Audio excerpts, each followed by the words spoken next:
नमस्कार। मैं doctor Ramanivas Sharma Raman YouTube channel पर साइंस और टेक्नोलॉजी का यह सेशन लेकर बच्चों आपके सामने सभी बच्चों का बहुत बहुत स्वागत है। सभी लर्नर्स का बहुत बहुत स्वागत है। चैनल को सब्सक्राइब करना, चैनल को शेयर करना, चैनल को लाइक करना मत भूलिएगा। आज के सेशन में हम नर्वस सिस्टम यानी तंत्रिका तंत्र का थ्योरेटिकल और उसके बाद एमसीक्यू का सेशन लेकर के आए हैं। NEET, PNST, state PSC, UPSC के 16 सवाल 16 एमसीक्यू और सभी एमसीक्यू पर डिस्कशन आज आपके साथ करने वाले हैं। जैसा कि आप जानते हैं कि तंत्र का सीधा संबंध हमारे ब्रेन से है।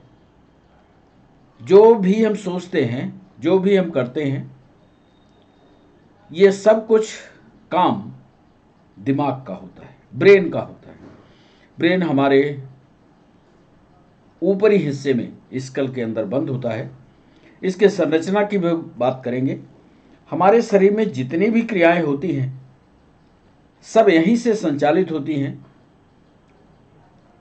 चाहे वो टेम्परेचर रेगुलेशन का हो, चाहे वो इंटेलिजेंस का हो, चाहे वो मेमोरी का हो, चाहे वो रेस्पिरेशन का हो, चाहे वो भूख का हो, सब कुछ यहीं से कंट्रोल होता है। कॉम्पिटिटिव एग्जाम में ऐसे ही सवाल पूछे जाते हैं।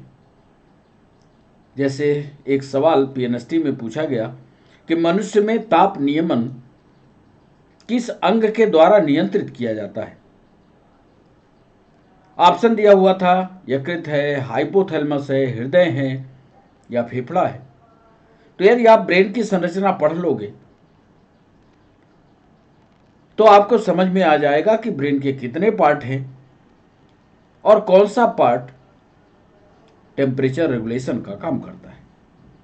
इन्हीं सारे सवालों का जवाब आज के सेशन में हम आपको देंगे। एक महत्वपूर्ण सवाल को हम लिख करके आपको समझाएंगे और वह महत्वपूर्ण सवाल है प्रतिवर्ती क्रिया का। रिफ्लेक्स एक्शन क्या होता है?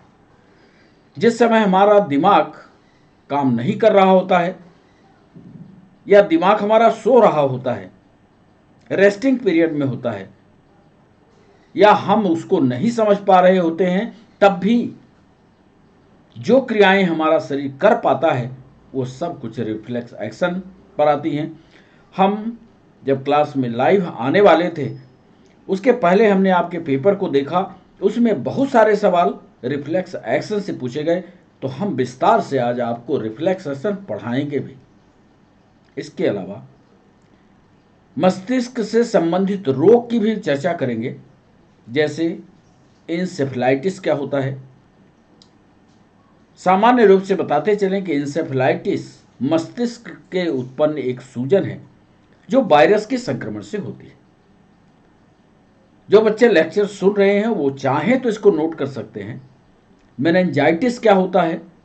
यह मस्तिष्क और स्पाइनल कॉर्ड को ढकने वाली सुरक्षात्मक झिल्लियों में होने वाली सूजन होती है, स्वेलिंग होती है, जो वायरस, बैक्टीरिया तथा अन्य सूक्ष्म जीवों के कारण होती है। मिर्गी क्या होती है? इपिलेप्सी किसको कहते हैं? मिर्गी एक केंद्रीय तंत्रिका तंत्र का या सेंट्रल नर्वस सिस्टम का विकार होता है जिसमें मस्तिष्क की गतिविधि असामान्य हो जाती है और मिर्गी आने के बाद मुंह से झाग निकलता है। सेरिब्रल पॉलिसी क्या है? यह एक शारीरिक अक्षमता है जिसमें मांसपेशियों का समन्वय बिगड़ने से रोगी को पैरालाइज हो जाता है या लकवा लग जाता है। एक अक्सर सवाल पूछता है, अब पूछा है यूपीएससी में, कि कन्क्यूजन क्या है या कनकशन क्या है। कनकशन क्या है? यह मस्तिष्क की चोट कहलाता है जिसके परिणाम स्वरूप व्यक्ति में बेहोशी और स्मरण शक्ति का ह्रास हो जाता है, रिडक्शन हो जाता है, रिड्यूस हो जाती है मेमोरी, और इसका दूसरा नाम पूछा है यूपीएससी में, इसे कंफ्यूजन या इम्नेसिया भी कहते हैं। नोट कर लीजिएगा, इम्नेसिया। हेडक के बारे में आप जानते हैं, यह एक तंत्र का सामान्य रोग है, अक्सर लोगों को होता है। डिसलेक्सिया क्या है? डिसलेक्सिया एक ब्रेन का रोग है जिसमें रोगी लिखी हुई भाषा को पढ़ने में, ध्यान से सुनिएगा, जिसमें रोगी लिखी हुई भाषा को पढ़ने में और समझने में असमर्थ होता है और जिसको रीडिंग डिसेबिलिटी के रूप में जाना जाता है। इसके बाद एक और रोग पर सवाल पूछा गया है, वो भी हम आपको सुना रहे हैं। पार्किंसन रोग। पार्किंसन रोग एक न्यूरोजेनेटिक डिजीज है जो मस्तिष्क की तंत्रिकाओं को प्रभावित करता है और इसके परिणाम स्वरूप शरीर में कंपन होता है और स्मरण शक्ति या मेमोरी जो है वो लॉस होती है। आपको बताएं, मेमोरी जैसे जैसे हमारी उम्र बढ़ती है, मेमोरी धीरे धीरे घटती जाती है। किसी आदमी के पास आप जाइए, यदि उसका हाथ ऐसे, हमारे हाथ की तरफ देखिएगा, हाथ ऐसे कपता है, तो आप एक सामान्य उत्तर लगा लीजिएगा कि यदि उस आदमी का हाथ ऐसे ऐसे कप रहा है तो इसका मतलब यह है कि उसकी मेमोरी पावर घट रही है। आप टेस्ट कीजिएगा। और यह न्यूरोजेनेटिक विकार है, ब्रेन से संबंधित यह विकार है। किसी का हाथ बिल्कुल ऐसे सीधा करवाइए जैसे हमने सीधा किया है, और यदि हाथ में कंपन आपको समझ में आता है तो समझ लीजिएगा कि इसकी मेमोरी जो है घट रही है। इसे पार्किंसन रोग, पार्किंसन डिजीज और अथवा इसको पैरालाइसिस एजिटेंस कहते हैं। इसके अलावा हंटिंगटन रोग होता है। यह एक आनुवंशिक रोग होने के साथ न्यूरोलॉजिकल रोग भी है। इसमें व्यक्ति भावनात्मक परेशान होता है और धीरे धीरे उसकी मानसिक स्थिति बिगड़ती है और यह असाध्य रोग है। इसके लिए हानिकारक जीन जिम्मेदार होता है। इसमें मस्तिष्क की कोशिकाएं नष्ट होने लगती हैं और रोग के लक्षण प्रकट होते होते 10 से 15 वर्षों के बीच मस्तिष्क समाप्त होता है और इसी बीच में पेशेंट खत्म भी हो जाता है। इंसोमेनिया को आप जानते हैं, अनिद्रा रोग है। जब नींद के बाद भी थकान एवं नींद की दशा बनी रहे, नींद ले लिया, लंबी नींद लिया, इसके बाद भी वो थका मादा दिखे, तो आप समझ लेना वो इंसोमेनिया का शिकार है। आप तक बता दें, अब तक इसका प्रॉपर ट्रीटमेंट नहीं खोजा जा सका है। सामान्य रूप से स्लीपिंग पिल्स या निद्रादायक औषधियां दी जाती हैं। इंसेफेलाइटिस, यह सामान्य वायरस से होता है, इसको हमने पहले भी बताया है। यह भी तीव्र जीर्ण कई रूपों में हो सकता है। कई सामान्य विषाणु संक्रमणों में रोग प्रतिरोधक क्षमता कम होने पर जटिलता उत्पन्न होती है और मीजल्स आदि में बहुधा सामान्य जीवनदायी चिकित्सा चलते रहने पर कभी कभी विशिष्ट विषाणुरोधी औषधियों के प्रयोग से इस रोग से मुक्ति मिलती है। इंसेफेलाइटिस जो होती है, ये वास्तव में आप ये मानकर चलिएगा कि इंसेफेलाइटिस पर सवाल पूछे गए हैं पीएनएसटी में भी, नीट में भी, स्टेट पीएससी में भी, यूपीएससी में। तो इसका अर्थ ये समझ के चलिएगा कि इंसेफेलाइटिस में जब रोग प्रतिरोधक क्षमता या एंटीबॉडी बनाने की क्षमता घटती है या एंटीबॉडीज घटते हैं तब इंसेफेलाइटिस होता है। तो ये रोगों की बात करेंगे। इसके अलावा जो हम सवाल पूछने वाले हैं वो चिकित्सा उपकरण पर भी पूछेंगे, जैसे इलेक्ट्रोकार्डियोग्राफ, ईसीजी। ईसीजी काहे के लिए होता है? हृदय के संकुचन और प्रसार को नापने के लिए ईसीजी। इलेक्ट्रोइंसेफेलोग्राम, ईईजी। ईईजी जो है मस्तिष्क में होने वाली विद्युत क्रियाओं को निरूपित करने, मस्तिष्क संबंधी बीमारियों का निरूपण करने में, आप चाहें तो इसको लिख लीजिए। ऑटो एनालाइजर क्या होता है? विभिन्न जैव रासायनिक तत्व जैसे ग्लूकोज, यूरिया, कोलेस्ट्रॉल आदि की जांच करने में होता है। और जो बच्चे लिखना चाह रहे हैं वो बार बार वीडियो को आगे पीछे करके, वीडियो को पॉज करके और लिख लें। सीटी स्कैन क्या होता है? संपूर्ण शरीर के किसी भी भाग में ध्यान से सुनिएगा, संपूर्ण शरीर के किसी भी भाग में असामान्यता या विकृति का पता लगाने में सीटी स्कैन का उपयोग होता है। कंप्यूटेटेड टोनोग्राफी क्या है? शरीर के किसी अंग का एक्सरे लेकर के कंप्यूटर से विश्लेषण हेतु कंप्यूटेड टोनोग्राफी किया जाता है। पीस मेकर के बारे में सवाल मध्य प्रदेश पीएससी में एसएससी में पूछा गया है। पीस मेकर क्या होता है? हृदय की गति कम हो जाने पर उसे सामान्य अवस्था में लाने हेतु पीस मेकर का उपयोग किया जाता है। तो ये ध्यान रखिएगा, ये थ्योरेटिकल डिस्कशन, एक सामान्य जानकारी हमने नर्वस सिस्टम के बारे में जो कॉम्पिटिटिव एग्जाम में अक्सर पूछे जाते हैं, जिनसे जुड़े हुए सवाल हमने पेपर में देखे, उन सारी बातों को हमने एक ओरल लेक्चर आपके सामने रखा है। इसको चाहें तो आप नोट्स के रूप में बनाइएगा, बाकी रिफ्लेक्स सेक्शन को विस्तार से हम आगे आपको समझाएंगे। चलते हैं आगे, और आज एक बहुत शुभ दिन है। एक पखवाड़ा ये 9 दिनों का शुरू होने जा रहा है। आप सभी के ऊपर माता रानी की कृपा बनी रहे। आप सभी को हैप्पी नवरात्रि। नवरात्रि की ढेर सारी शुभकामनाएं आप सभी को। ह्यूमन नर्वस सिस्टम जो होता है कुल मिलाकर के 2 तरह का होता है। एक को कहते हैं पैरासिम्पैथेटिक और एक को कहते हैं सिंपैथेटिक। अर्थ ये समझिएगा, क्या सिंपैथेटिक है और क्या पैरासिम्पैथेटिक है, किस पर आपका कंट्रोल है, किस पर आपका कंट्रोल नहीं है। ये चित्र हमने सिर्फ इसलिए लगाया है क्योंकि इसको विस्तार से समझाने में पूरे 1-1 घंटे चले जाएंगे। हमने चित्र इसलिए लगा दिया है कि पैरासिम्पैथेटिक में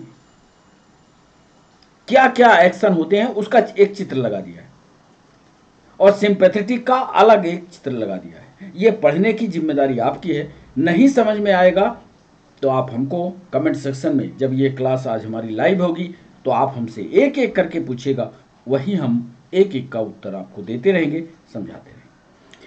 पीएनएस और सीएनएस के नाम से भी जानते हैं। पीएनएस सीएनएस का मतलब होता है, सीएनएस का मतलब होता है सेंट्रल नर्वस सिस्टम और पीएनएस का मतलब होता है peripheral nervous system. Central nervous system का सीधा मतलब होता है केंद्रीय तंत्रिका तंत्र, और केंद्रीय तंत्रिका के चारों तरफ जो सिस्टम होता है उसका मतलब होता है परिधीय तंत्रिका तंत्र। अब केंद्रीय तंत्रिका तंत्र में आप लाल चित्र ध्यान से देखिए तो ऊपर ब्रेन दिख रहा है और वर्टिब्रल कॉलम या मेरुदंड दिख रहा है। बाकी जितना नीला दिख रहा है, जितना भी ब्लू कलर में दिख रहा है, सब पेरीफेरल नर्वस सिस्टम है। क्या काम करता है ये सामने आपके लिखा हुआ है, इनको पढ़िएगा। हमने पूरे के पूरे नर्वस सिस्टम को कैसे आप पढ़ेंगे, कैसे इसका नोट्स बनाएंगे, ये प्रक्रिया हमने आपके सामने रख दी है। नर्वस सिस्टम 2 भागों में बटेगा, एक को कहेंगे पेरीफेरल, एक को कहेंगे सेंट्रल। सेंटर में लिख भी दिया, क्या होगा? एक होगा ब्रेन, एक होगा स्पाइनल कार्ड। जो पेरीफेरल होता है, या जो शरीर के ब्रेन और मेरुदंड को छोड़ दिया जाए, जो पेरीफेरल होता है वो 2 तरह का होता है। एक होता है automatic, autonomic, control internal activities और ऑर्गन एंड ग्लैंड। ऑटोनॉमिक जो होता है वो शरीर के अंदर होने वाली क्रियाएं और उन अंगों को, ग्रंथियों को कंट्रोल करता है। सोमैटिक जो होता है वो मसल्स कंट्रोल करती हैं, स्किन कंट्रोल करता है या स्किन को कंट्रोल किया जाता है, उसको कहते हैं सोमैटिक। अब ऑटोनॉमिक जो होता है, वो ऑटोनॉमिक जो होता है, जो इंटरनल एक्टिविटीज को कंट्रोल करता है, वो होता है सिंपैथेटिक और पैरासिम्पैथेटिक। बस इतनी जानकारी अभी आप रखिएगा, क्योंकि हमने कहा है कि यदि और ज़्यादा आपको समझना है तो कमेंट सेक्शन में हमको बताइएगा, फिर हम इसकी पूरी थ्योरी आपके सामने लाएंगे। पहले पढ़ने की आप कोशिश करिएगा, नहीं समझ में आएगा तो हमें बताइएगा, पूरी थ्योरी हम लाएंगे। हमने आपसे वादा किया है, पीएससी में भी सवाल पूछा है, यूपीएससी में भी सवाल पूछा है कि 200 शब्दों में आप रिफ्लेक्स एक्शन को लिखिए। तो आज हमने रिफ्लेक्स एक्शन, जो हमारे साथ पीएससी वाले बच्चे हैं, उनसे प्रतिवर्ती क्रिया पर 200 शब्दों पर जवाब भी मांगा है, लिख भी रहे हैं। आप जो पीएससी की परीक्षा दे रहे हैं, जो मेंस की तैयारी कर रहे हैं, 200 शब्दों में प्रतिवर्ती क्रिया पर लिखें। चलिए पहले तो हम लिखते हैं, आपको समझाते हैं टू द पॉइंट कि आपको याद हो जाए प्रतिवर्ती क्रिया क्या है, फिर इसके बाद आप खुद लिखिएगा और नोट्स बनाइएगा। आइए प्रतिवर्ती क्रिया पर। रिफ्लेक्स एक्शन का पहला पॉइंट हम लिखने जा रहे हैं। सेंस आर्गन से प्राप्त। अब सेंस आर्गन क्या होते हैं? आंख है, त्वचा है, कान है, सेंस आर्गन वही कहलाएंगे, या ज्ञानेंद्रिय कह लीजिए, या आंख कह लीजिए, जो भी आपकी इच्छा हो। हम लिख रहे हैं सेंस आर्गन। सेंस आर्गन से प्राप्त उद्दीपन या स्टिमुलस जो सेंस आर्गन से मिला, जैसे आप खड़े हो और सामने से कोई अच्छी चीज निकल गई, या आप होटल के सामने खड़े हो और सामने रसगुल्ला दिख गया, तो सेंस आर्गन आंख थी, आंख ने रसगुल्ला देखा, अब उस रसगुल्ले का क्या परिवर्तन हुआ आपके शरीर में, बस वही बात है। सेंस आर्गन से प्राप्त उद्दीपनों का विश्लेषण, उद्दीपनों का विश्लेषण मुख्यतया ब्रेन में होता है। विश्लेषण मुख्य रूप से ब्रेन में होता है। सही बात है। अब यदि हमने होटल पर रसगुल्ला देख लिया, अब हमारा दिमाग उस रसगुल्ले के स्वाद की एनालिसिस करता, कितना मीठा रसगुल्ला हो, या कोई अच्छी चीज दिखे, कितनी अच्छी चीज होगी। तो सेंस आर्गन से प्राप्त उद्दीपनों का एनालिसिस कहां हुई? ब्रेन वाले हिस्से में हुई। अब इसमें प्रमस्तिष्क यानी सेरिब्रल हेमिस्फीयर या फोरहेड, ध्यान से, मस्तिष्क से नियंत्रित क्रियाओं को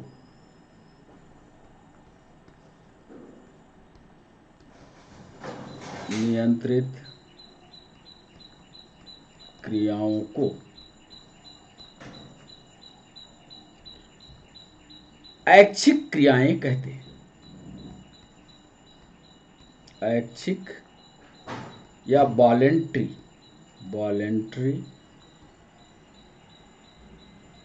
क्रियाएं कहते हैं। अब मान लीजिए बहुत हमने रसगुल्ला देख लिया, अब रसगुल्ला खाने की इच्छा हुई, अब जेब में पैसा नहीं है, तो हमारे दिमाग क्या एनालिसिस करेगा? खाने की इच्छा तो है, बहुत स्वादिष्ट है, देखने में अच्छा लग रहा, लेकिन अब पैसा नहीं है तो खरीदे कैसे, खाएं कैसे? तो ये जो एनालिसिस किया ब्रेन ने, खा सकते नहीं, है बहुत अच्छी चीज। तो ये जो क्रिया हमने की, ये हमारी इच्छा के अनुसार था, एनालिसिस कर लिया, सब कर लिया, पर खा नहीं सकते। और ये काम कौन किया? सेरिब्रल हेमिस्फीयर किया, या प्रमस्तिष्क ने नियंत्रित क्रियाओं को ऐच्छिक क्रियाएं किया। परंतु अब आगे लिख रहे हैं, दूसरे पॉइंट पर लिखे देते हैं, परंतु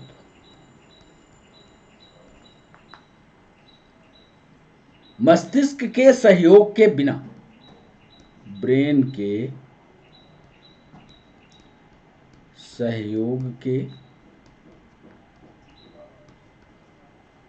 बिना बाह्य उद्दीपनों के प्रति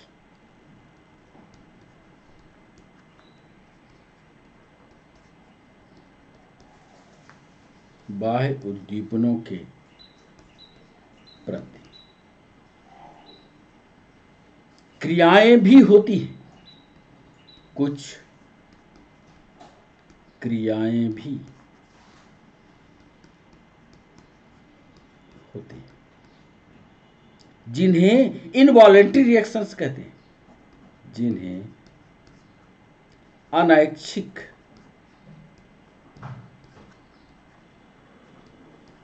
क्रियाएं कहते हैं या इनवॉलंटरी रिएक्शंस कहते हैं। एक उदाहरण हम आपको देते हैं। आप अच्छी गहरी तेज नींद में सो रहे हैं। अब जब आप नींद में सो रहे हैं, एक आदमी आता है और पैर में एक सुई चुभोता है। आप सो रहे हैं और जैसे ही सुई आपके पैर में चुभती है, आपका पैर बिना आपके जगे हुए पैर खिसक जाता है, उस स्थान से दूर भाग जाता है। ये जो दूर भागा, आप तो सो रहे थे फिर भी पैर भाग गया, ये थी अनैच्छिक क्रिया। आप हटाना नहीं चाह रहे थे, आप समझ नहीं रहे थे कि हमको चोट लग रही है, पैर ने समझा और पैर ने हटा दिया। तो ये क्रिया जो थी वो अनैच्छिक थी। समझ गए? अब तीसरे पॉइंट में लिख रहे हैं जो उसकी कंप्लीट परिभाषा रिफ्लेक्स एक्शन की प्रकट हो जाएगी। ऐसी अनैच्छिक क्रियाएं, ऐसी इनवॉलंटरी एक्शन, ऐसी अनैच्छिक क्रियाएं जो किसी उत्तेजना के फलस्वरूप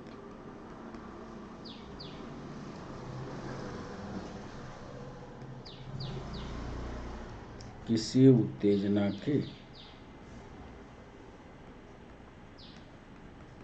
फलस्वरूप शरीर में स्वयं होती हैं,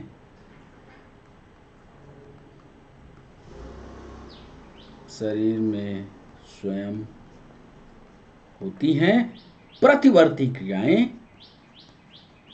प्रतिवर्ती क्रियाएं या रिफ्लेक्स एक्शन कहलाते हैं। कितनी बढ़िया परिभाषा आ गई।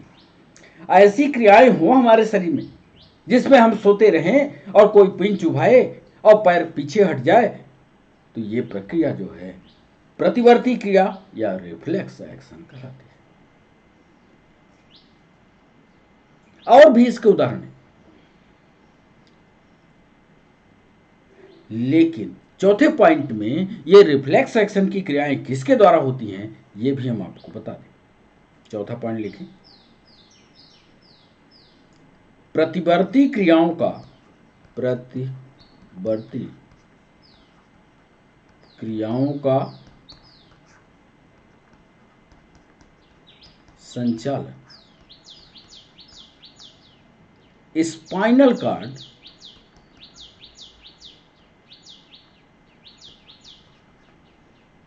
या इसको कह सकते हैं मेरुरज्जु, मेरुरज्जु से होता है। यह कंपटीशन का प्रश्न मेरुरज्जु से होता है। किससे होता है? स्पाइनल कॉर्ड, जो पीछे वाला डंडा है। इसमें ध्यान दीजिएगा, इसमें ब्रेन का निर्णय नहीं लिया जाता। ये बताओ, मान लो आपको छींक आ गई, तो आप ब्रेन से पूछने जाओगे क्या? आपको खांसना है तो क्या ब्रेन से पूछने जाओगे? आपको पलक झपकानी है आंख की, तो क्या ब्रेन से पूछने जाओगे? आप कोई गर्म चीज छू लिए तो क्या ब्रेन से पूछने जाओगे? कभी नहीं पूछे। आप रास्ते में चल रहे हो और पैर में कांटा घुस गया, तो क्या इसको पूछने के लिए ब्रेन के पास जाओगे कि पैर वहां से हटाओगे? उदाहरण लिख लो। बहुत सारे सवाल कॉम्पिटिटिव एग्जाम में पूछे गए कि पैर में कांटा का चुभना किस प्रक्रिया का उदाहरण है, कौन सी क्रिया है। तो आपके समझ में आ गया होगा कि इन सारे उदाहरणों को हम रिफ्लेक्स एक्शन में शामिल करेंगे। प्रमुख उदाहरण याद कर लीजिएगा, ये सब सवाल पूछे। प्रमुख उदाहरण हैं छींकना, खांसना, पलक झपकाना,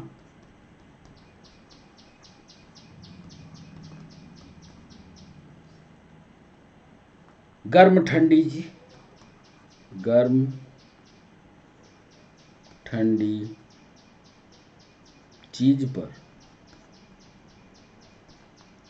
प्रतिक्रिया देना। बहुत सारे उदाहरण हैं और इसको आप पढ़ लीजिए।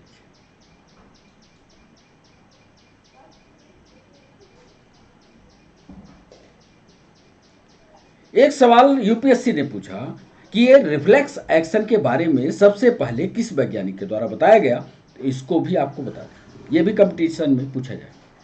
1833 1833 वैज्ञानिक का नाम है मार्शल हॉल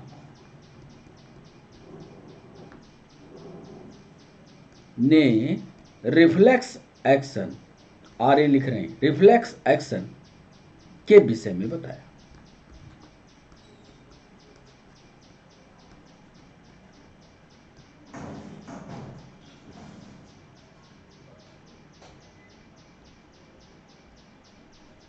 और रिफ्लेक्स एक्शन तो बता दिया, पर ये क्रियाएं अनैच्छिक होती हैं, इनवॉलंटरी होती हैं, इसको बताने के लिए वो नहीं बताए कि ये अनैच्छिक क्रियाएं होती हैं। रिफ्लेक्स एक्शन तक क्रिया को बताया, लेकिन अनैच्छिक क्रियाएं होगी, इसको बताने के लिए दूसरे वैज्ञानिक आए और यही सवाल पूछा गया कि ये कौन से वैज्ञानिक थे जिन्होंने ये बताया कि ये रिफ्लेक्स एक्शन अनैच्छिक क्रिया होती है। ये नोट कर लो, बेस्ट एंड टेलर। बेस्ट और टेलर, बेस्ट एंड टेलर, ये वैज्ञानिक का नाम है। बेस्ट और टेलर, ये नाम के दो वैज्ञानिकों के अनुसार, नामक वैज्ञानिकों के अनुसार प्रतिवर्ती क्रियाएं या रिफ्लेक्स एक्शन अनैच्छिक क्रियाएं, अनैच्छिक क्रियाएं होती। बड़ा इंपॉर्टेंट पॉइंट है, 5वें पॉइंट को पढ़िएगा। 6वां महत्वपूर्ण, प्रतिवर्ती क्रियाएं जो होती हैं, रिफ्लेक्स एक्शन तीव्र क्रियाएं होती हैं, तीव्र क्रियाएं होती हैं। ऐसा नहीं कि धीरे धीरे मंद मंद आलसीपन में चलेंगे। अरे भैया, आप हाथ को आग में रखोगे और पता लगा ये मैसेज ब्रेन को गया, फिर वो एनालिसिस हुई, फिर आदेश आया, फिर हाथ को उठाना पड़ा, तब तक तो हाथ निपट जाएगा। आप लिखना, रिफ्लेक्स एक्शन शरीर में होने वाली सबसे तीव्रतम क्रिया होती है।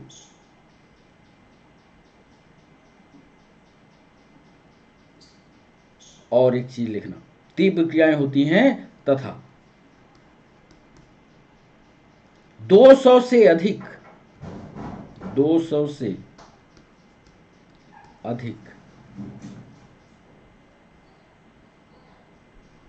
प्रतिवर्ती तारों का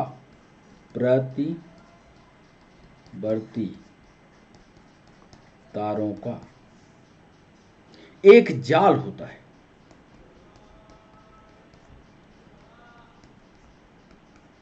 प्रतिवर्ती तारों का एक जाल होता है।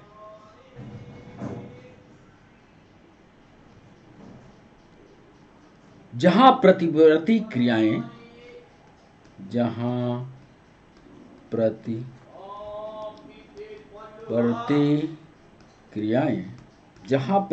क्रियाएं आवेग के संवेदन को, ध्यान से सुनिएगा, आवेग के संवेदी अंग से, जहां संवेदना मिली, संवेदी अंग से, सेंसरी ऑर्गन से प्रेरक तक, प्रेरक को मोटर कहते हैं, प्रेरक तक पहुंचाने में, प्रेरक तक पहुंचाने में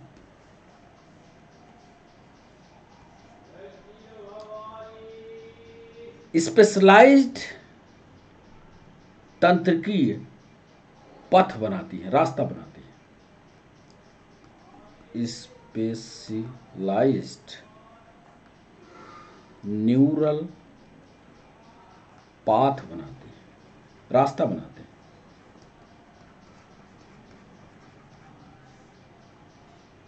और ये जो न्यूरल पाथ होता है, इससे ये सवाल पूछा गया पीएनएसटी में, ये जो न्यूरल पाथ बना कि ये संदेशा आया, प्रेरणा मिली और प्रेरणा के बाद हमने एक्शन किया, ये जो रास्ता था पूरा, ये कहलाता है रिफ्लेक्स आर्क। याद कर लो इसे, रिफ्लेक्स ARC, रिफ्लेक्स आर्क कहते हैं।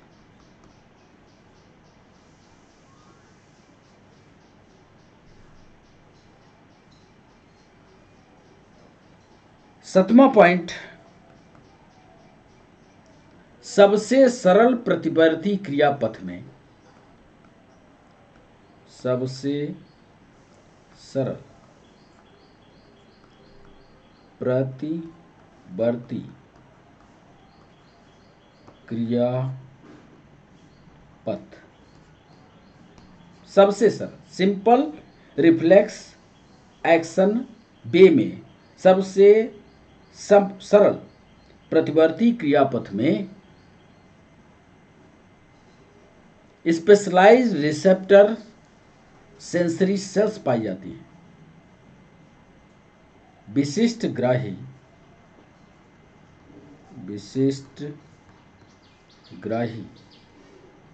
संवेदी तंत्रिका कोशिकाएं, संवेदी तंत्रिका कोशिकाएं पाई जाती हैं।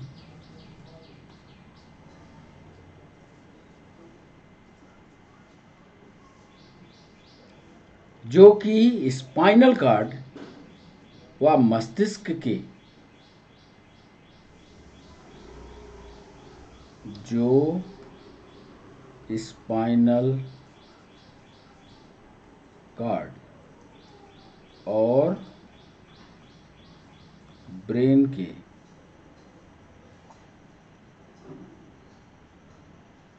पश्च भाग तक फैली होती हैं।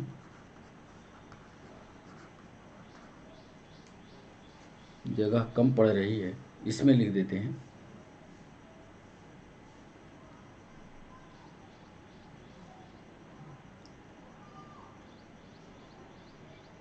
प्रेरक तंत्रिका तंतु, प्रेरक तंत्रिका तंतु, मोटर नर्वस फाइबर जिसको कहेंगे, प्रेरक तंत्रिका तंतु प्रभावकारी अंगों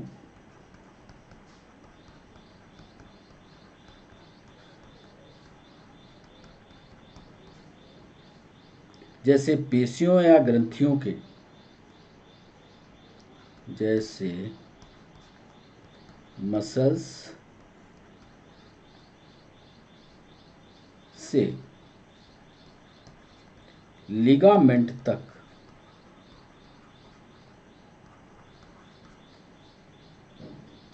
जुड़े रहते हैं।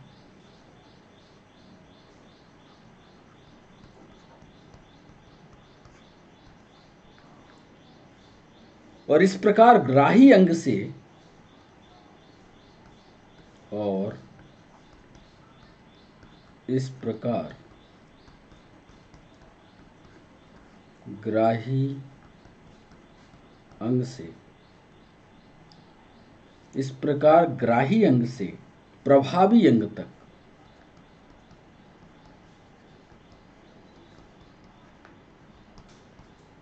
ग्राही अंग से प्रभावी अंग तक संचार होता है, संचार।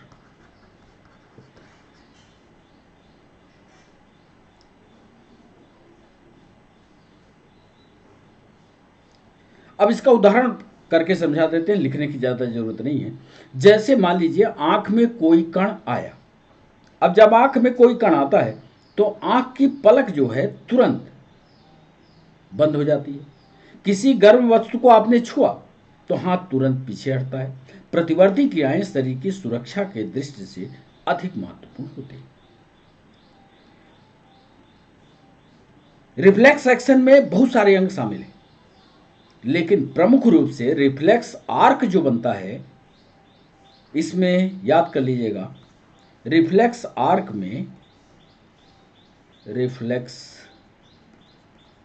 में निम्नलिखित अंग शामिल होते हैं। यह भी सवाल पूछा गया है। निम्नलिखित अंग शामिल होते हैं। कौन कौन से अंग हैं ये लिखिएगा। ये पूछता है रिसेप्टर ऑर्गन, ग्राही अंग, बी संवेदी तंत्रिकाएं या सेंसरी न्यूरॉन्स, संवेदी तंत्रिकाएं। सी में लिखिएगा स्पाइनल कार्ड या मेरु रज्जु। डी में लिखिएगा मोटर न्यूरॉन्स, प्रेरक तंत्रिकाएं।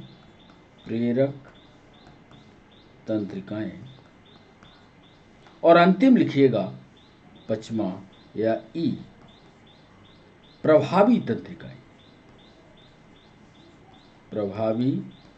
तंत्रिकाएं, या इसको अंग्रेजी में कहते हैं इफेक्टर न्यूरॉन।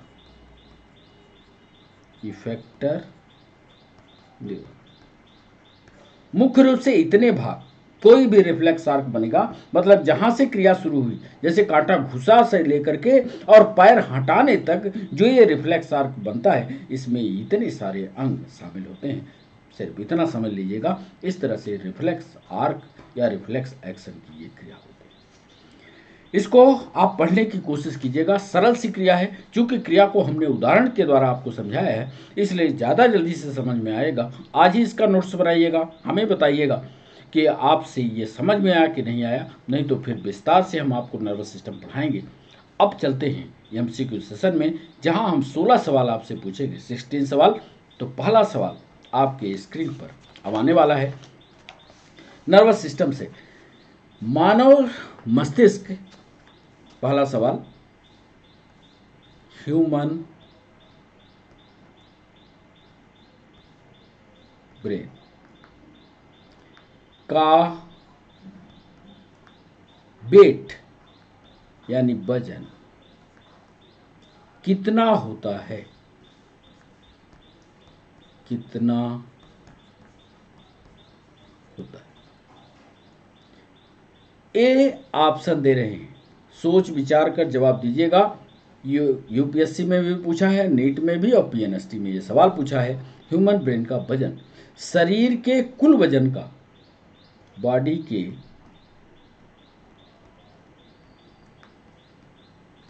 कुल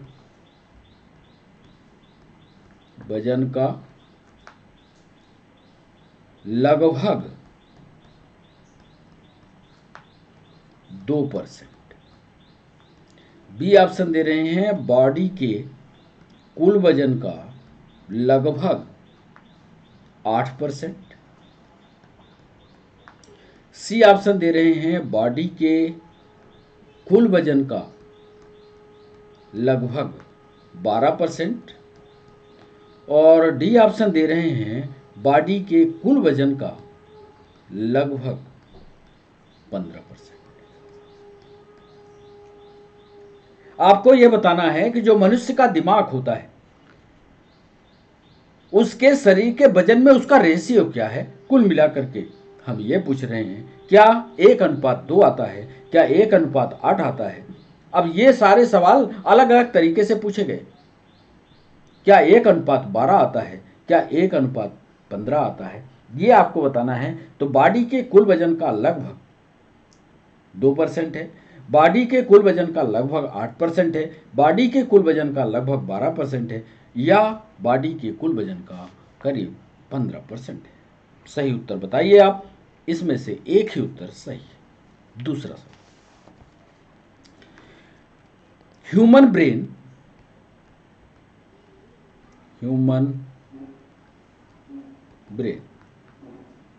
का कौन सा भाग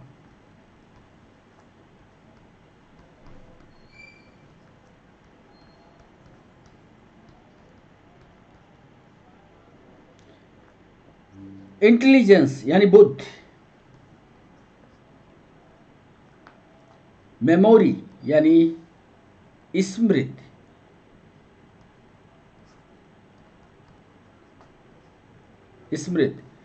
और भावनाओं का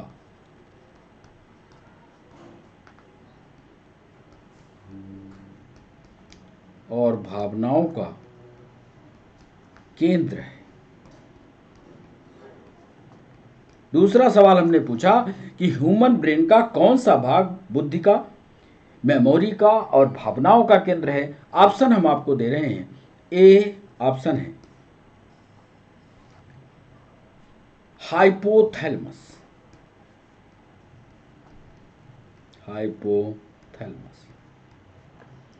बी ऑप्शन दे रहे हैं मिड ब्रेन, मध्य मस्तिष्क,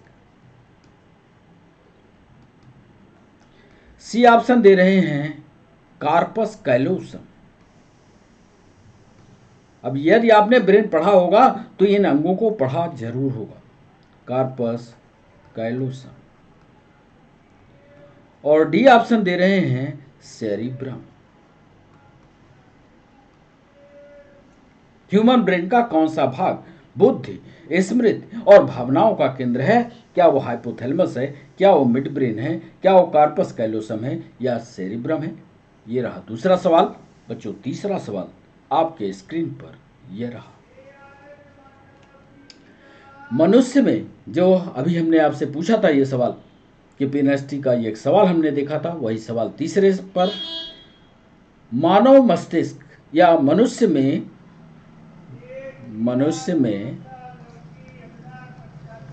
टेम्परेचर रेगुलेशन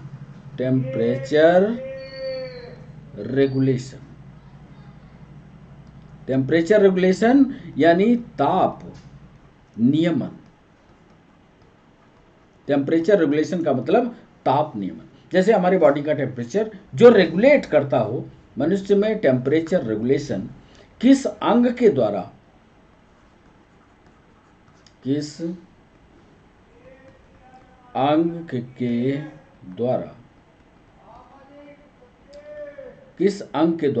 नियंत्रित किया जाता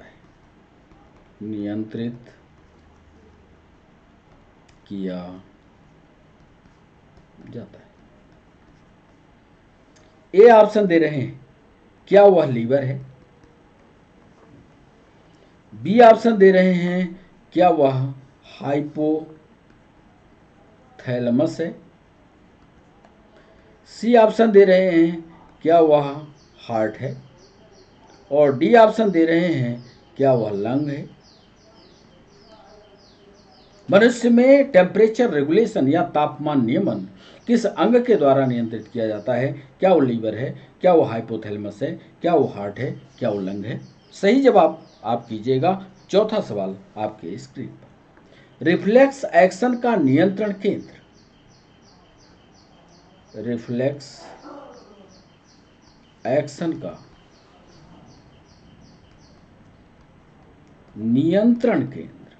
नियंत्रण केंद्र, कंट्रोलिंग पावर या कोऑर्डिनेशन सेंटर कहां पर स्थित होता है? कहां पर स्थित? ए ऑप्शन दे रहे हैं,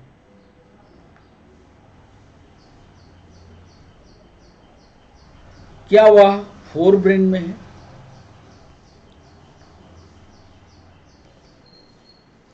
बी ऑप्शन दे रहे हैं, क्या वह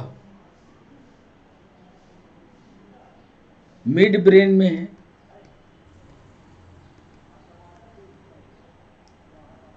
क्या वह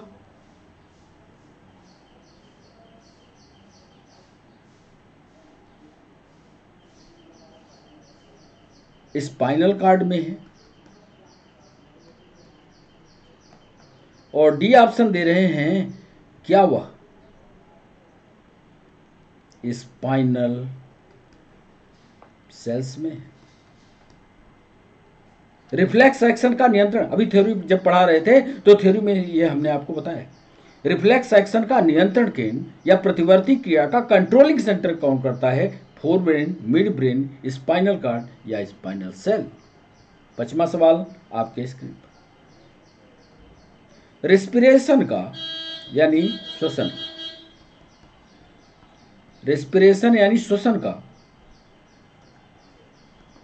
नियंत्रण या कंट्रोल, श्वसन का नियंत्रण या श्वसन का कंट्रोल मस्तिष्क यानी ब्रेन के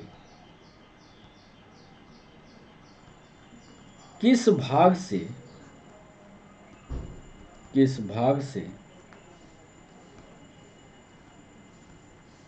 किया जाता है? रेस्पिरेशन का कंट्रोलिंग सेंटर ब्रेन का कौन सा पार्ट करता है? क्या वह मेडुला है? ए ऑप्शन दे रहे हैं, क्या वह मेडुला है? बी ऑप्शन दे रहे हैं, क्या वह मेडुला ऑब्लांगेटा है? सी ऑप्शन दे रहे हैं, क्या वह ऑल्फैक्टरी लोब है?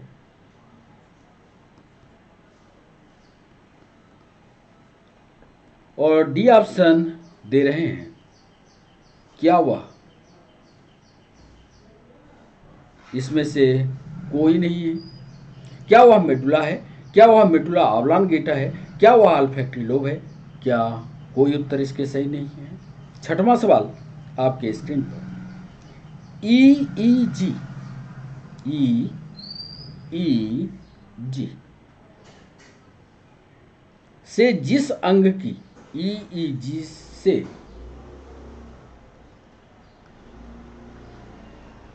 जिस अंग की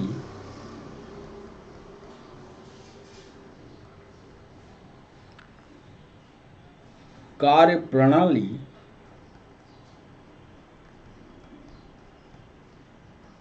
EEG, EEG अभी पढ़ाए हैं इसको, शुरुआत में EEG को समझाया है। EEG से जिस अंग की कार्य प्रणाली प्रकट होती है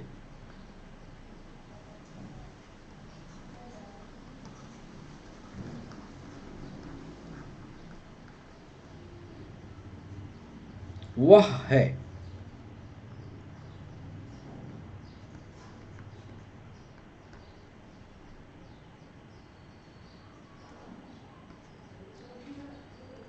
ए ऑप्शन दे रहे हैं, क्या वह हार्ट है? बी ऑप्शन दे रहे हैं, क्या वह ब्रेन है?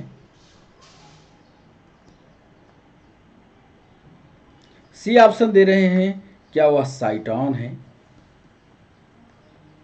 और डी ऑप्शन दे रहे हैं, क्या वह न्यूरोफाइब्रिल है या क्या वह लीवर है? EEG से जिस अंग की कार्य प्रणाली को देखा जा सकता है वो हार्ट है, ब्रेन है, साइटॉन है या लीवर है? यह है 6वां सवाल। 7वें सवाल पर आइए। न्यूरॉन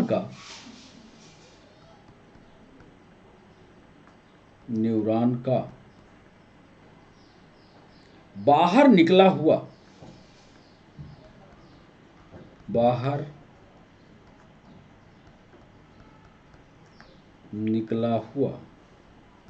न्यूरॉन का बाहर निकला हुआ लंबा भाग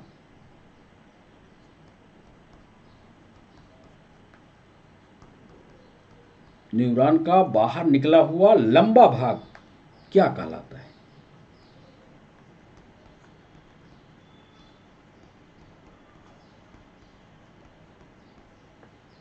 ए ऑप्शन दे रहे हैं, न्यूरॉन का बाहर लंबा निकला हुआ भाग क्या कहलाता है? क्या वो एक्सान है?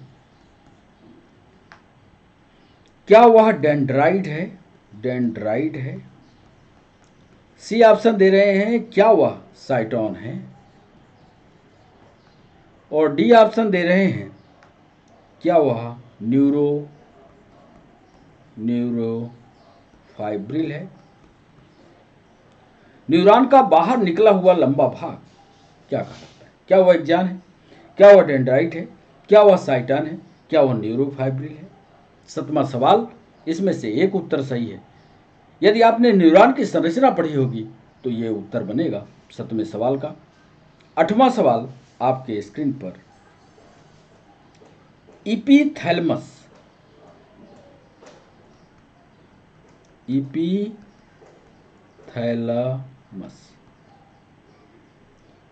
किन ग्रंथियों से या किन ग्लैंड से, किन ग्रंथियों से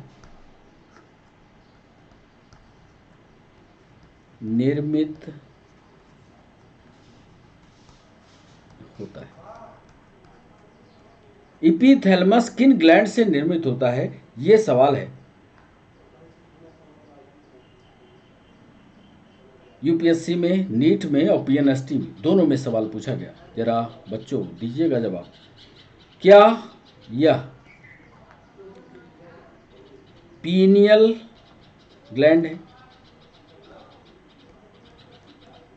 बी ऑप्शन दे रहे हैं, क्या यह हैबेन्यूला है?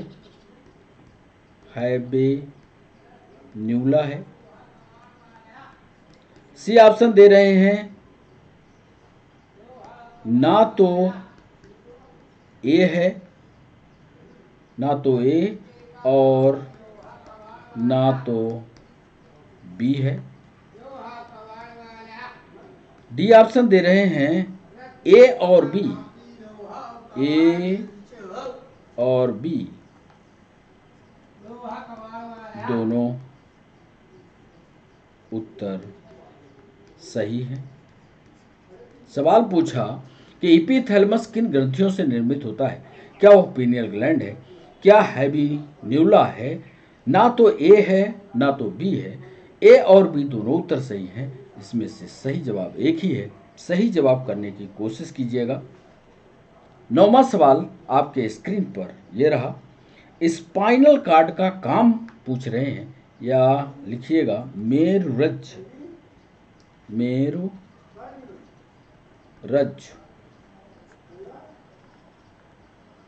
या स्पाइनल कार्ड के कार्य हैं।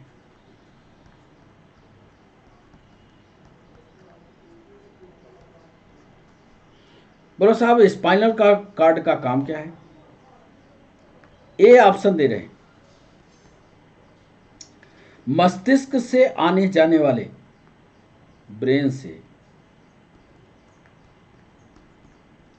आने, सोच विचार कर जवाब दीजिएगा, आने जाने वाले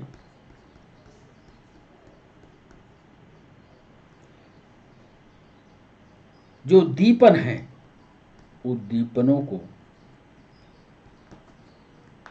उद्दीपनों का संवहन करना,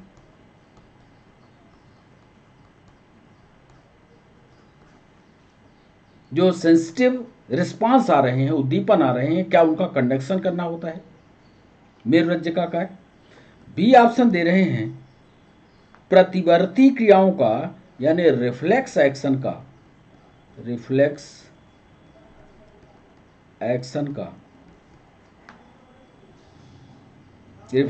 एक्शन की क्रियाओं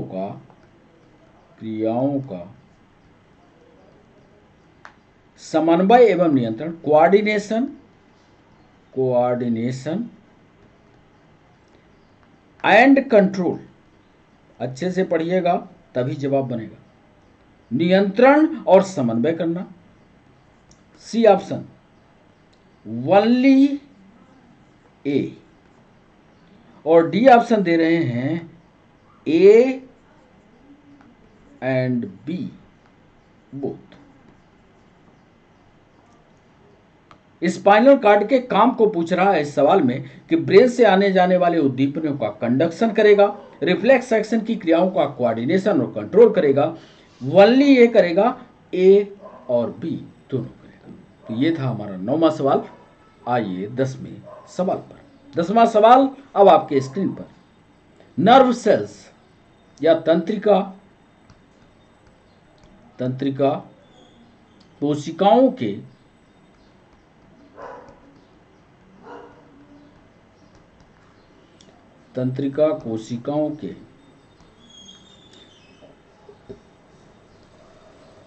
जो नर्व सेल्स होती हैं उनके बाहर एक कवरिंग होती है। तंत्रिका कोशिकाओं के तंत्रिकाक्ष के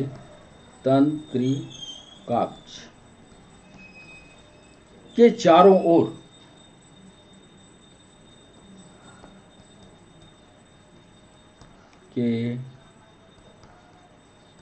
ओर किस पदार्थ का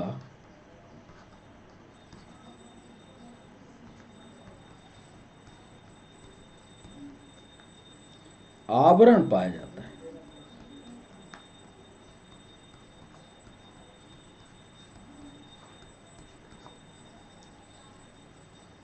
ये भी यूपीएससी नीट पीएनएसटी में अलग अलग तरीके से पूछा गया। तंत्रिका कोशिकाओं के तंत्रिकाक्ष के चारों ओर किस पदार्थ का आवरण पाया जाता है?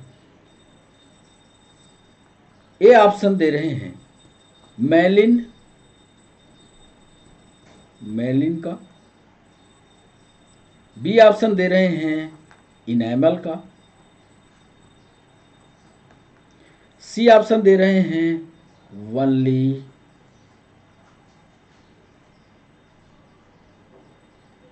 ए का, और डी ऑप्शन दे रहे हैं ए एंड बी दोनों। यूपीएससी का ये सवाल है, ए एंड बी बोथ। तंत्रिका कोशिकाओं के तंत्रिकाक्ष, याद करिएगा, तंत्रिका कोशिका नर्व सेल्स जब आप बनाते हैं उसके चारों तरफ एक सीथ पाई जाती है। उस सीथ को पूछ रहा है मेलेन का है, इनेमल का है, या सिर्फ ए, या ए और बी दोनों। यूपीएससी का सवाल 10वां सवाल बच्चों आपके सामने। 11वां सवाल। मनुष्य के या मानव के स्पाइनल कार्ड में, मेरुदंड में तंत्रिका के कितने जोड़े पाए जाते हैं? तंत्रिका के कितने युग्म पाए जाते हैं? मानव के मेरुदंड या स्पाइनल कार्ड में तंत्रिकाओं के कितने युग्म पाए जाते हैं? ए ऑप्शन दे रहे हैं क्या इनकी संख्या 12 है? बी ऑप्शन दे रहे हैं क्या इनकी संख्या 31 है? सी ऑप्शन दे रहे हैं क्या इनकी संख्या 13 है? डी ऑप्शन दे रहे हैं क्या इनकी संख्या 33 है? इसमें से एक उत्तर सही है। स्पाइनल कार्ड में तंत्रिकाओं के कितने युग्म पाए जाते हैं? ये बेसिक 10th और 11th में ये सवाल रहा होगा आपके कि मेरुदंड में या स्पाइनल कार्ड में तंत्रिकाओं के कितने जोड़े हैं, नर्व्स के कितने जोड़े हैं। सही उत्तर का चयन कीजिएगा, हमें बताइएगा। बच्चों 12वां सवाल आपके स्क्रीन पर यह रहा। ब्रेन में कम ऑक्सीजन आपूर्ति, ब्रेन में कम ऑक्सीजन आपूर्ति के कारण क्या होता है? कम ऑक्सीजन आपूर्ति के कारण क्या होता है? यदि ब्रेन को कम ऑक्सीजन मिले, आप बताइए कौन सा रोग होता है? ये रोग से जुड़ा हुआ सवाल आपके सामने। ए ऑप्शन दे रहे हैं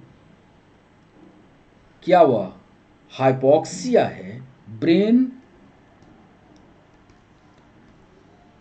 हाइपोक्सिया है। बी ऑप्शन दे रहे हैं, क्या वह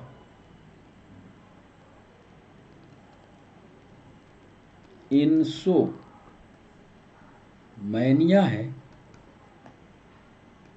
सी ब्रेन फीवर है?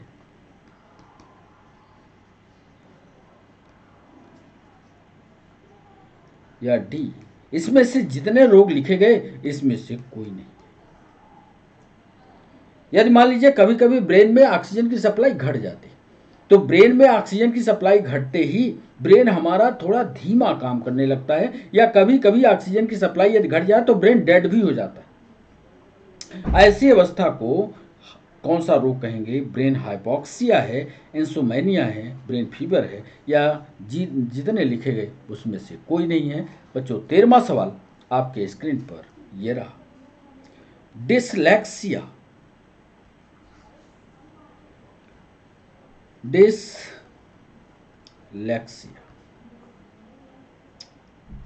बीमारी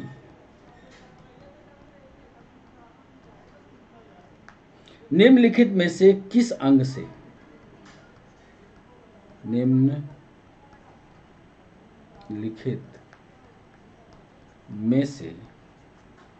किस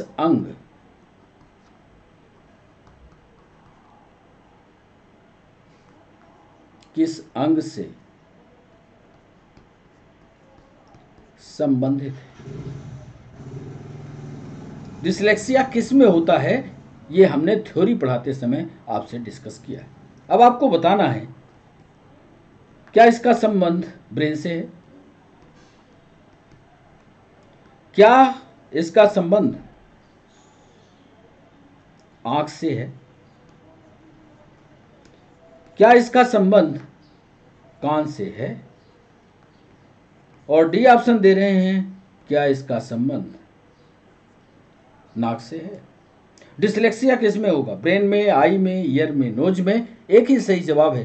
13वें सवाल का सही जवाब कीजिए। 14वां सवाल आपके स्क्रीन पर। मानव शरीर का कौन सा भाग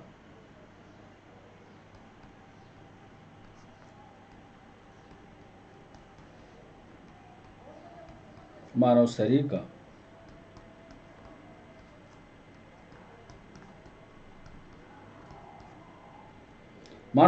का कौन सा भाग अल्जाइमर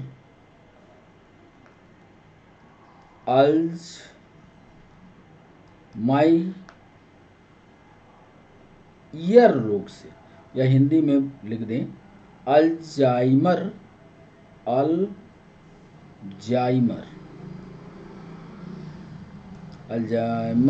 रोग से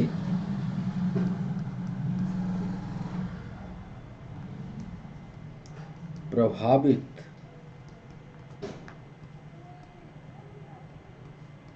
होता है। अल्जाइमर रोग किस में होता है, यह सवाल हमने पूछा। आपको यह बताना है किस हिस्से में होगा। क्या इसका संबंध हार्ट से है? बी ऑप्शन दे रहे हैं, क्या इसका संबंध ब्रेन से है? सी ऑप्शन दे रहे हैं, क्या इसका संबंध किडनी से है?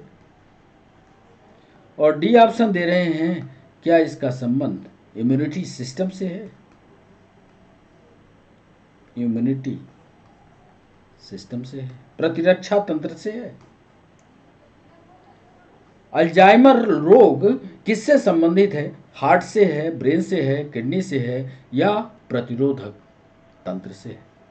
बच्चों 15वां सवाल आपके स्क्रीन पर। कुछ चिकित्सकीय उपकरण हम लिख रहे हैं और उनका उपयोग जो सही है वो आप बताने की कोशिश कीजिएगा। हम इधर पहला चिकित्सीय उपकरण लिख रहे हैं सीटी स्कैन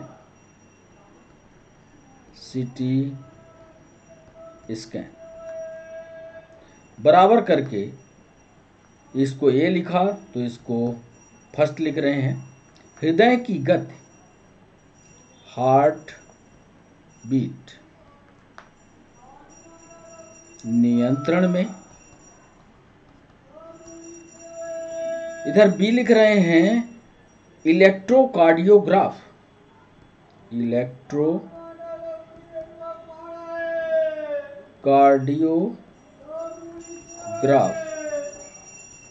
क्या इसका संबंध है? इधर बी इसके सामने लिख रहे हैं जैव रासायनिक तत्वों की जांच में। जैव रासायनिक तत्वों की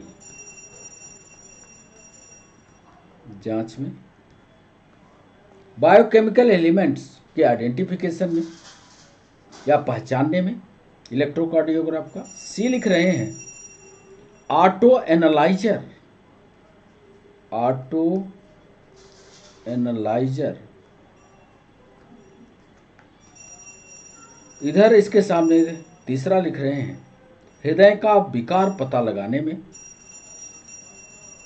हृदय विकार पता लगाने में। और डी एक लिख रहे हैं पेस मेकर।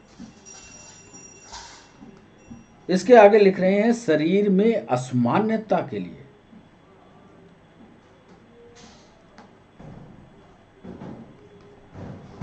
शरीर में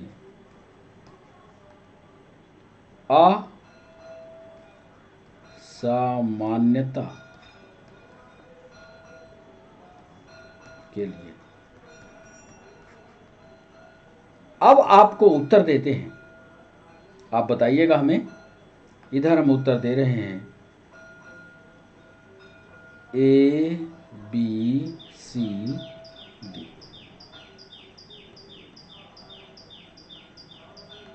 यहां लिख देते हैं ए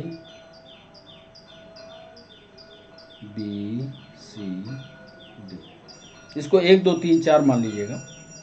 ए बी सी डी के सामने रख रहे हैं, या ए पर लिख रहे हैं हम 4 2 3 1।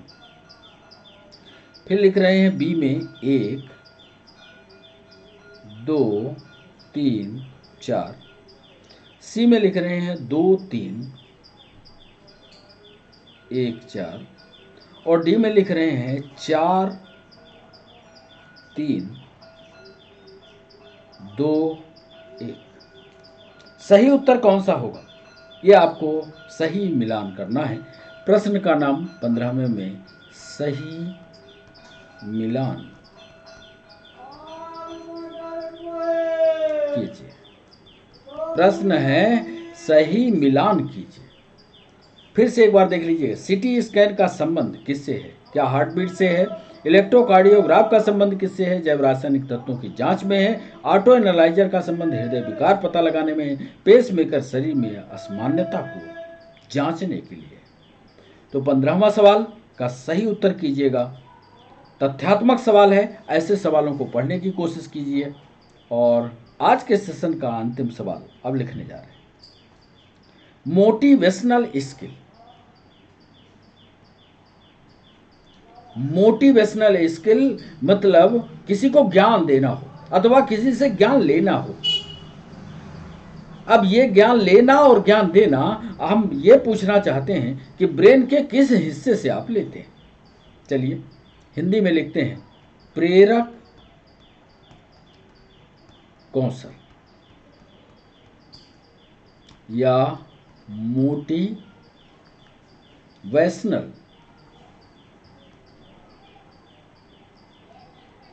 स्किल।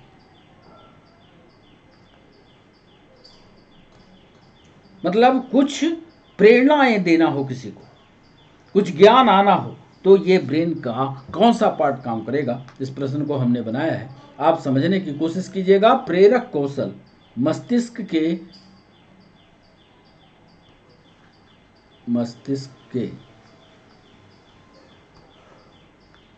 किस भाग से संबंधित है?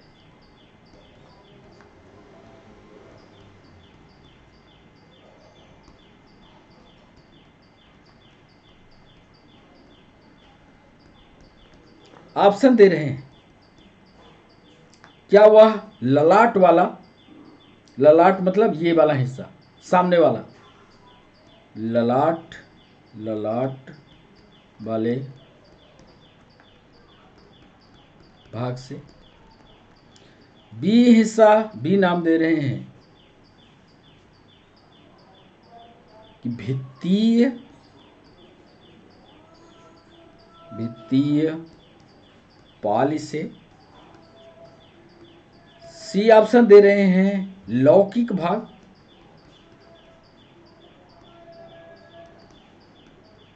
लौकिक भाग मतलब पूरा ये कंप्लीट भाग से, या पोस्टीरियर ब्रेन से यानी पश्च कपाल भाग से। प्रेरक कौशल या मोटिवेशनल स्किल मस्तिष्क के किस भाग से संबंधित है? यह सवाल हमने पूछा ललाट वाले भाग से है, भित्तीय पाली से है, लौकिक भाग से है या पश्च कपाल भाग से। तो ये हमारे 16 सवाल पूरे होते हैं और अब सेशन को समाप्त करें उसके पहले हम आपको चाहते हैं कि इसके उत्तर बता दें। अब आपकी जिम्मेदारी है कि आपको ये देखना है कि आपने कितने सवालों को सही किया है। तो चलते हैं पहले सवाल पर। थ्योरी हमने पढ़ाया है शुरू में, थ्योरी को आप जरूर पढ़िएगा, उसके नोट्स बनाइएगा, थ्योरी भी एक बार देख लीजिएगा। रिफ्लेक्स सेक्शन पर हमने सब कुछ लिखा है। पीएससी और यूपीएससी वाले बच्चे इस पर 100, 200 शब्द या 50 शब्द जो जैसा प्रश्न बने वैसा सवाल लिख करके हमारे पास भेजेंगे। तो पहले सवाल, ह्यूमन ब्रेन का वजन लगभग बॉडी के कुल वजन का लगभग 2% होता है, याद कर लीजिए, कई बार ये पूछा गया है। दूसरा सवाल, ह्यूमन ब्रेन का कौन सा भाग बुद्धि, स्मृति और भावनाओं का केंद्र है? तो ये सेरिब्रम वाला भाग। अब ब्रेन की संरचना पढ़ लीजिएगा। खोपड़ी की संरचना में जहां ब्रेन बॉक्स बंद रहता है, सेरिब्रम, सेरिबेलम, ये सब पढ़ लीजिएगा, सारी चीजें स्पष्ट हो जाएंगी। मनुष्य में टेम्परेचर रेगुलेशन किससे होता है? ये तीसरा सवाल था। टेम्परेचर रेगुलेशन हाइपोथैलेमस एक भाग है। ब्रेन में जाएंगे तो मिड ब्रेन के पास, पिट्यूटरी ग्लैंड के आसपास एक रीजन होता है, वो हाइपोथैलेमस कहलाता है। चित्र देखिएगा समझ में आएगा, उसको हाइपोथैलेमस कहते हैं। चौथे सवाल पर जाइएगा, रिफ्लेक्स एक्शन का नियंत्रण केंद्र कहाँ होता है? प्रतिवर्ती क्रियाओं का नियंत्रण केंद्र कई बार डिस्कशन किया हमने, और वो है स्पाइनल कार्ड या कशेरुकी के पास होता है। रेस्पिरेशन का नियंत्रण ब्रेन के किस भाग से किया जाता है? ये तो आपको याद ही होगा। किसी की सांस बंद करना हो तो क्या काट करके बाहर कर दोगे? मेडुला ऑब्लांगेटा, जो ब्रेन का पीछे वाला डंडा है, मेडुला ऑब्लांगेटा, उसको काट करके अलग कर देंगे। ईईजी किस अंग की? ये ईईजी की प्रक्रिया उधर लिखी हुई है, पढ़ लेना उसको। ये हार्ट की स्थिति को पता करने के लिए किया जाता है। न्यूरॉन का बाहर निकला हुआ लंबा भाग क्या कहलाता है? न्यूरॉन का लंबा निकला हुआ भाग एक्सॉन, डेंड्रॉन, डेंड्राइट। याद करो चित्र, यदि याद आ गया हो तो ऐसी ये रचना, और ये जो लंबी रचना ऐसे निकलती है, फिर ऐसे चली जाती है, फिर रोड रैनबियर हो जाता है। ये जो रचना होती है ये कहलाती है एक्सॉन। हमने पूछा था कि न्यूरॉन का बाहर निकला हुआ हिस्सा क्या कहलाता है? वो एक्सॉन कहलाता है। एपिथैलेमस किन ग्रंथियों से निर्मित होता है? 8वां सवाल हमने पूछा, याद कर लेना, ये बड़ा इंपॉर्टेंट सवाल है। यह दोनों उत्तर ए और बी, दोनों उत्तर इसके सही है। पढ़ लेना, इसको ढूंढ लेना, पढ़ लेना। 9वां सवाल, स्पाइनल कार्ड का कार्य क्या है? स्पाइनल कार्ड का कार्य दोनों है, यानी ए और बी दोनों हैं। 10वां सवाल, तंत्रिका कोशिकाओं के तंत्रिकाक्ष के चारों ओर किस पदार्थ का आवरण पाया जाता है? तो ये मेलिन है। तंत्रिका के ऊपर देखोगे तो आपको मिल जाएगा। मानव के मेरुदंड में तंत्रिका के कितने युग्म पाए जाते हैं? तो 11वां सवाल, ये इनकी संख्या 31 होती है। 12वां सवाल है, ब्रेन में कम ऑक्सीजन आपूर्ति के कारण क्या होता है? तो कम आपूर्ति के कारण मस्तिष्क हाइपोक्सिया ब्रेन हाइपोक्सिया ये होता है रोग। 12वां सवाल याद करिएगा। 13वां सवाल है डिसलेक्सिया बीमारी निम्नलिखित में से किस अंग से संबंधित है? डिसलेक्सिया बीमारी निम्नलिखित में से किस अंग से संबंधित है? 13वां सवाल है, तो इसको याद करिएगा। अभी पढ़ाया है, ये ब्रेन वाले हिस्से से संबंधित है। मानव शरीर का कौन सा भाग अल्जाइमर रोग से प्रभावित होता है? तो इसमें भी आपको याद होगा, इसमें हमने बताया है अभी थ्योरी पढ़ाते समय, ब्रेन वाला भाग होता है। 15वां सवाल हमने पूछा सही मिलान करते हुए। सही मिलान करेंगे तो पेसमेकर का संबंध हार्ट बीट के नियंत्रण में, यानी ये वाला हिस्सा यहाँ पर जाएगा, तो डी जो है पहले से मिलेगा यहाँ, बल्कि आप रख लीजिएगा 1 2 3 4, 1 2 3 4, तो इसका सीधा संबंध होगा, यानी डी उत्तर इसका सही होगा। प्रेरक कौशल या मोटिवेशनल स्किल मस्तिष्क के किस भाग से संबंधित है? तो यह भाग जो है ललाट वाला भाग होता है, ये सामने वाला हिस्सा होता है, सेरिब्रल हेमिस्फीयर वाला हिस्सा होता है। और ऐसे भी आप जानते हो कि जिसका ये वाला हिस्सा चौड़ा होता है उसे ज़्यादा बुद्धिमान माना जाता है। तो ये प्रेरक कौशल वाला है, ज़्यादा समझदारी वाली बात करता है। तो जिसका ललाट जितना चौड़ा होता है उतना बुद्धिमान होता है, यानी ललाट वाला सेरिब्रल हेमिस्फीयर वाला ये जवाब जो है वो सही होगा। इस तरह से 16 सवालों को आज आपने किया। अब सेशन को समाप्त करने का समय आ गया है। कैसा लगा सेशन, ये जरूर आप अपने कमेंट सेक्शन में लिखिएगा। हमें बताइएगा कैसे लगे सवाल, कैसा रहा डिस्कशन, जरूर कमेंट बॉक्स में करिएगा। अब क्या पढ़ना चाहते हैं अगले सेशन में, ये भी लिखिएगा कमेंट सेक्शन में।